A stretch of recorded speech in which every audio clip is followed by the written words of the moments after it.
Hello dear students, welcome to my channel. बच्चों, हमने पिछले क्लास में जीव विज्ञान का लेक्चर 1 यहाँ तक हम कराए थे। आज के क्लास में हम जीव विज्ञान का लेक्चर 2 यानी क्रियाविधि प्रकाश संश्लेषण के विषय में हम आपको बताएंगे। तो वीडियो को शुरू से लेकर लास्ट तक जरूर देखिएगा और वीडियो पसंद आए तो वीडियो को लाइक शेयर कमेंट करना न भूलिएगा और अपने दोस्तों में ज़रूर शेयर कीजिएगा ऐसे क्लास देखने के लिए। तो चलिए हम स्टार्ट करते हैं। पहला है, गमला में लगे पौधे को 2 से 3 दिन के लिए अंधेरे कमरा में रख देंगे ताकि पत्ती स्टार्च रहित हो जाए। ठीक है। दूसरा है, पत्ती के आधे भाग को काला कागज एवं क्लिप की सहायता से ढक देंगे। तीसरा है, इसके बाद गमला में लगा पौधा को 3 से 4 घंटा के लिए धूप में छोड़ देंगे। क्रियाविधि में हम ये आप लोग को बता रहे हैं। इसका क्रियाविधि कितने हैं देखिए। पत्ती को तोड़कर जल से भरे बीकर में डाल देंगे और उसमें अल्कोहल मिला देंगे, फिर गर्म पानी करेंगे। पांचवा है, अब पत्ती को बाहर निकालकर साफ पानी से घोल को धो लेंगे। ठीक है। जो छठा है, अब इस पत्ती पर आयोडीन का घोल गिराकर देखने से पता चलता है कि पत्ती का ढका हिस्सा नीला न सफ़ेद हो गया, जबकि शेष भाग काला नीला हो जाता है। अब चलिए उसका क्वेश्चन है, साबित करें कि प्रकाश संश्लेषण क्रिया के लिए क्लोरोफिल आवश्यक है। तो प्रकाश संश्लेषण की क्रिया में क्लोरोफिल का होना अति आवश्यक है। इस बात को प्रमाणित करने के लिए गमला में लगा क्रॉटन का पौधा लेंगे, जिसे 2 से 3 दिन के लिए अंधेरे कमरे में छोड़ देंगे ताकि उसकी पत्ती स्टार्च रहित हो जाए। उसके बाद गमला में लगा पौधा को 3-4 घंटा के लिए धूप में छोड़ देंगे। उसके बाद पत्ती को तोड़कर अल्कोहल से भरे परख नली में डालकर उबाल देते हैं। जैसा कि हम सभी जानते हैं कि क्लोरोफिल अल्कोहल में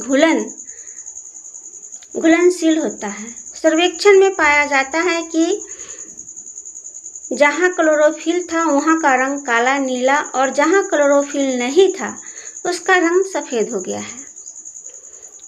अतः इस प्रकार से प्रमाणित होता है कि प्रकाश संश्लेषण क्रिया के लिए क्लोरोफिल अति आवश्यक है। ठीक है। दूसरा क्वेश्चन क्या करा, साबित करें कि प्रकाश संश्लेषण क्रिया के लिए CO2 गैस का होना अति आवश्यक है। इसका उत्तर है उपकरण, गमले में लगा पौधा, KOH के घोल से भरी बोतल, कॉर्क के आई घोल आदि। इसका विधि है, प्रकाश संश्लेषण की क्रिया में CO2 का होना अति आवश्यक है। इस बात को प्रमाणित करने के लिए गमले के पौधे को 36 से 48 घंटे अंधेरे में रखते हैं।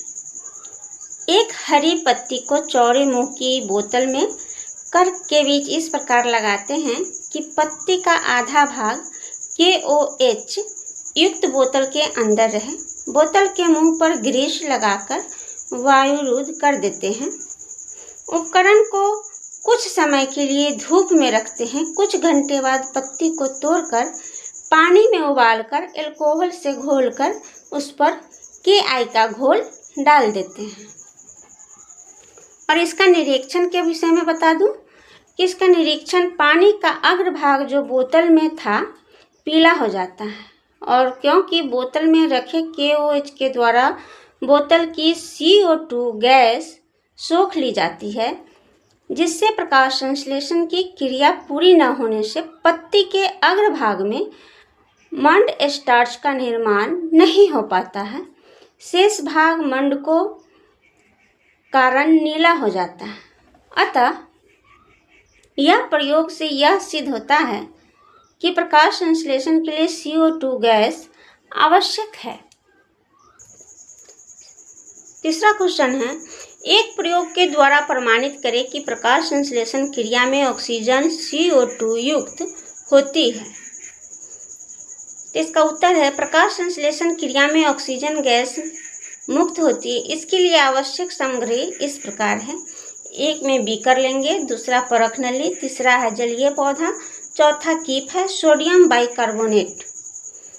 इसका सिद्ध है कि प्रकाश संश्लेषण एक जैव रासायनिक प्रक्रिया है जिसमें पौधा सूर्य के प्रकाश की उपस्थिति में CO2 और जल के सहयोग से ग्लूकोज का निर्माण करता है।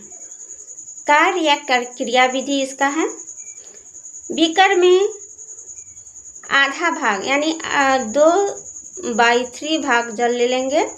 हाइड्रा के पौधे को पानी में डालकर कीप से ढक देंगे।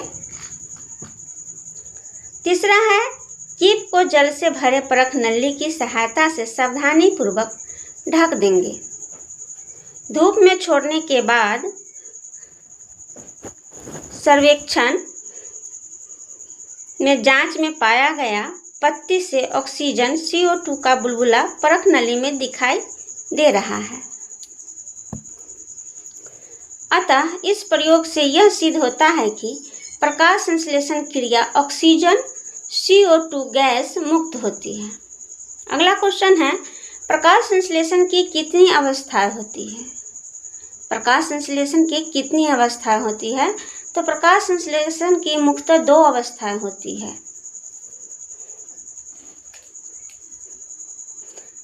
एक में है प्रकाशिक क्रिया। प्रकाश क्रिया की उपस्थिति संपन्न होने वाली क्रिया को प्रकाशिक क्रिया कहा जाता है। इसे इंग्लिश में क्या कहते हैं? हिल रिएक्शन भी कहा जाता है। हिल रिएक्शन भी कहा जाता है। यह क्लोरोफिल के ग्रेना भाग में संपन्न होता है। दूसरा है अप्रकाशिक क्रिया। प्रकाश की उपस्थिति में संपन्न नहीं होने वाली क्रिया को अप्रकाशीय या अप्रकाशिक क्रिया कहा जाता है। यह स्ट्रोमा एक ऊतक में संपन्न होता है। उपापचय सजीवों के शरीर में संपन्न होने वाली सभी रासायनिक प्रक्रिया को उपापचय कहा जाता है। मुख्यतः 2 प्रकार के होते हैं। एक में है उपापचय, इसमें अणु जुड़ता है। दूसरा अपचय, इसमें अणु टूटता है। जंतुओं में पोषण। जंतुओं में पोषण का है क्वेश्चन नंबर 1, जंतुओं में पोषण कितने चरण में संपन्न होता है? इसका उत्तर है 5 चरणों में। अंतःग्रहण, दूसरा में पाचन, तीसरा में अवशोषण, चौथा में स्वागीकरण, पंचमा में बहिष्करण। इसका दूसरा क्वेश्चन है जंतुओं में पोषण पर कितने चरणों पर होते हैं?